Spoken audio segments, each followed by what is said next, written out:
ആർച്ചാണ്.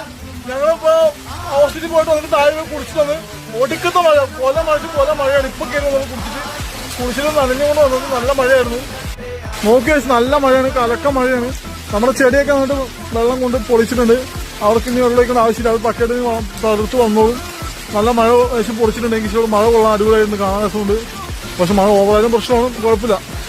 നമ്മൾ നേരത്തെ നന്നായി ഗൈസ്. കാരണം നന്നായിട്ട് മഴ പെയ്തത് ഇപ്പൊ ഫുള്ള് നിങ്ങൾക്ക് കാണുന്നുണ്ട്. ഫുള്ളും കോടം പുകഞ്ഞിരിക്കുകയാണ്. പുക പോലെ കോടം മഞ്ഞ് ഇറങ്ങിയിരിക്കുകയാണ് മഴ പെയ്തിട്ട്. ഇനിയും മഴ പെയ്യാൻ ചാൻസ് എന്ന് തോന്നുന്നു. നമുക്കത് നോക്കാം. പുറത്ത് മഴയെ കുറച്ച് കുറഞ്ഞ കേസ്. ഇപ്പൊ ശ്രുതിയപ്പോ പാവയ്ക്ക് അരിഞ്ഞ് വെള്ളത്തിലാൻ വേണ്ടി പ്ലാൻ ചെയ്തിരിക്കുക. അപ്പൊ നമുക്ക് കുറച്ച് കഴിഞ്ഞ് കറി വെക്കാമല്ലോ. ഇപ്പൊ വെള്ളത്തിലിട്ട് വേണ്ടി ഉപ്പ് മഞ്ഞളൊക്കെ ഇട്ട് വെച്ച് കഴിഞ്ഞാൽ കയ്പ് കുറച്ച് കുറഞ്ഞു കിട്ടും അല്ലേ. മെഴുക്ക് വരട്ടാം. അപ്പൊ അതാണ് പ്ലാൻ ചെയ്യുന്നത്. കറി വെക്കാനോ മെഴുക്ക് വെക്കാനോ? മെഴുക്ക് വരട്ടാണ്. അപ്പൊ കറിയാ കറി വെക്കാൻ